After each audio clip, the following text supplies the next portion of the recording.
So let's start with you, Mr. Ramrup. I want you to tell me a little bit about FAME, the launch that we have set for Thursday night. All right, FAME. FAME is an acronym for Foundation for Fashion, Art, Manufacturing, Exports, and Entrepreneurship.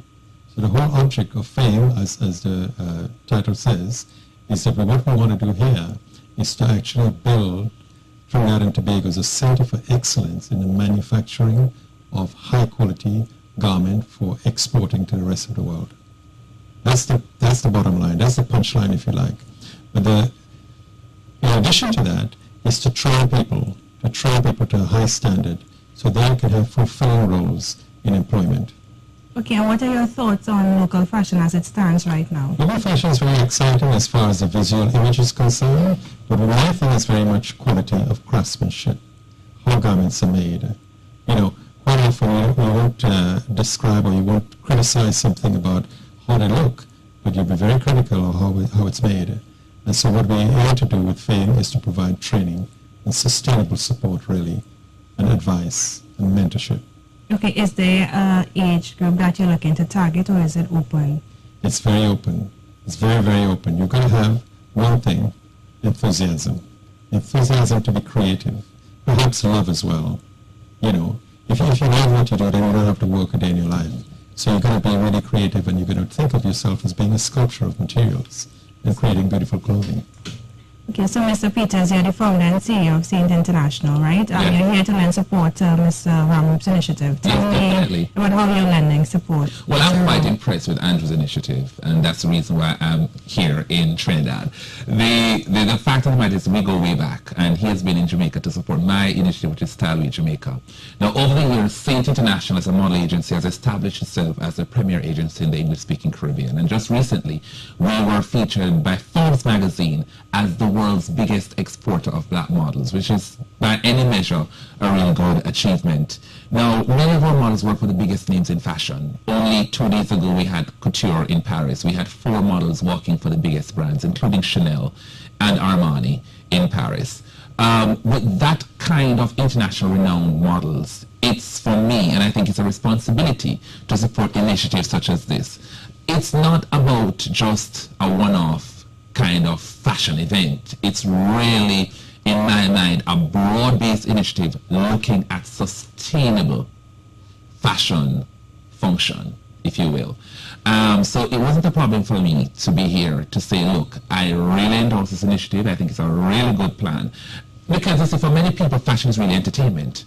What Andrew is saying is that the clothing can no longer be seen as purely looking good on stage, but beyond it, what is that ecosystem that is supporting the fashion game to make sure the design, what's the real substance to make sure they can go from the runway to retail, because that's what it is, and not just retail for the short term, but for the long haul. And so I'm here as Saint International, representing all my international star models, to say, look, Trinidad has it going on. I think it's the dawning of a new age in Trinidad fashion, and it's something that everyone should be a part of, especially the corporations of Trinidad and Tobago. More importantly, too, there's the other side. Saint International's tagline is changing lives and expanding horizons. So it's in sync with the ambitions of FAME. So I'm very, very anxious and very excited at what Trinidad and Tobago has in store for me as far as new faces is concerned. And the reality is, because of the number of models we have working and doing so well, major casting directors have been reaching out. Who do we have coming up next? Yes, we have stars already being prepared in Jamaica. For me, this platform can also be a great deal for Trinidad and Tobago youngsters. We're changing the lives not just of the designers and the young design talent, but also of models. So we're looking for the next model stars from Trinidad and Tobago. Well, are you looking for something in particular, though? It's always a question I get. What are you looking for? Personality is a big deal, and that's one of the things I say, come natural. No makeup, no false hair, just, no long nails, just be very fresh. Facial features always a thing. It doesn't matter the color, the high cheekbones, the rest of it. But that's my scientific eye zoning in. I'll see that. But more importantly, I just want people to be themselves. Bodies are important in terms of what the physique is like. Many people think for male models, for example, you have to be bulky and brawny. No, that's not the case. Actually, my models who have done Louis Vuitton or Calvin Klein are usually on the slender side. So here we have two Caribbean men who have enjoyed or continue to enjoy immeasurable success in the fashion industry. I want you all to tell me a bit of the challenges that you all would have encountered in your respective journeys. There have been many, many challenges on the way, but I think what we're both focusing on is our confidence. Our confidence have got us through doors. You know, if you've got confidence and you've got ambition, then you can navigate through barbed wires while others go look for the gate. And I think having that confidence and in what we do and what I do is that gave me the opportunity to then go out and be brave and battle to be successful in my field. If you think in terms of Savile Row, it's very much a Caucasian environment. And you know, to be the first black, for the first West Indian, and the first person of color to own a business in Savile Row is pretty phenomenal, because you would expect that your clientele would all be white people. And that was the case. But now we find that being of ethnic minority has been a positive advantage to me.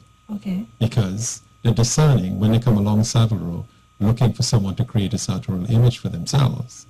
They think, you know what, if this guy is successful in Savile Row and has been there for such a long time, he must be really good at what he does.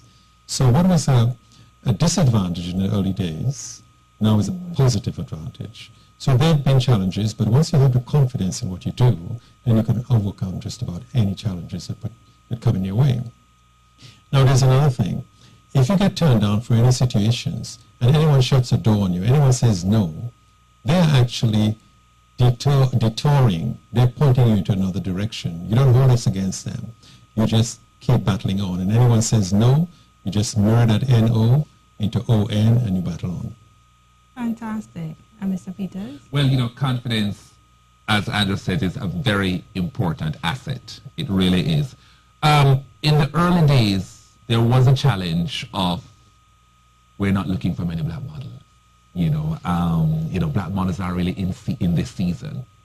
But I think over time, things have changed. And as the international designers, as the main clients are becoming international in their perspective, they realize that diversity is a big consideration.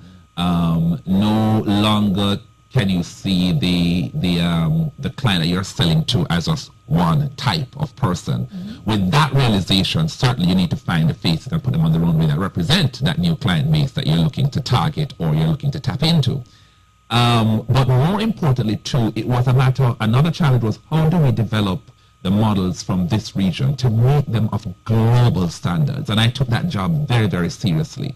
We didn't always get the support, even from our own island, people. We didn't always get the support.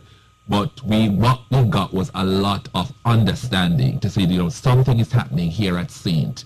And as much as I got some support, limited support, I took that as an advantage. As Andrew says, you got to turn the nose into O-Ns.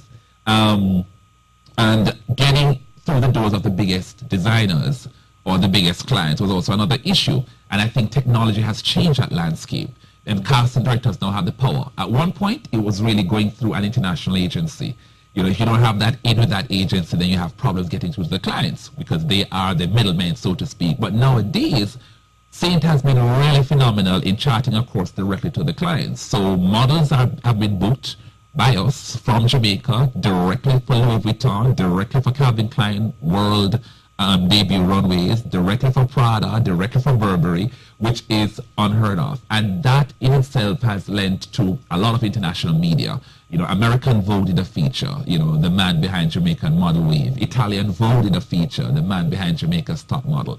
And then the biggest newspaper in France did something rather extraordinary. They did a feature on what we're doing for black models on the world stage because many people couldn't figure out how is this one agency in Jamaica having so many models for the biggest brands. We now have a face of Balenciaga. We now have the Polo Ralph Lauren face, Brad Allen. So that also started to let people understand, the disadvantageous days are no more. You both mentioned confidence, but how does one build the kind of confidence that you guys are speaking about? Is it a case of faking it till you make it? No. And I'm glad you mentioned that. Andrew has this thing. And you want to take that first? But, confidence is something that comes from the heart. It comes from your soul. It comes from within you. It isn't something that you make up at all. It is what you feel, and that confidence is what takes you out there.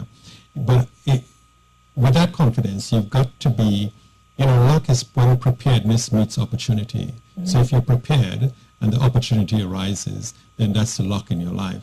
But you've got to be able, and to be confident, you've got to be prepared. So whatever field of endeavor you're in, you actually got to have that feeling in you that you've got what it takes to be successful. Now, my thing of confidence, and it's something I train my models, you have to be real about what you're getting into.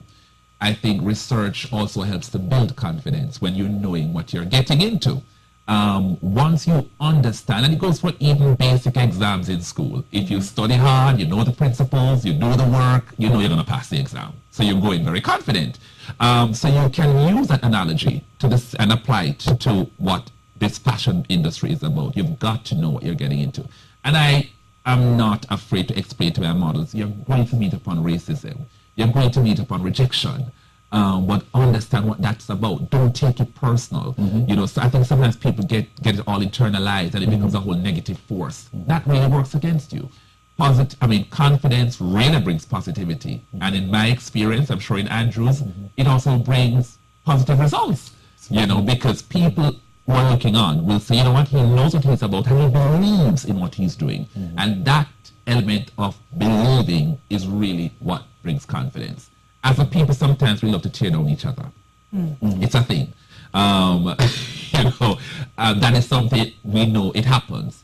But if you internalize, sometimes in building Saint, sometimes I cocooned myself. So I don't entertain negativity in one shape or form. You're really going to people who don't believe in your dream, but if you decide to let go of that dream because of what someone said, that it really wasn't a dream. You really weren't meant to be what you claim you wanted to be because one person said, no, for me, once you go against my dream, in my zone, you're non-existent. It's like, all right, let's move on. So that to me helps build, refine, re-energize, reboot your whole system as far as the confidence phenomenon goes.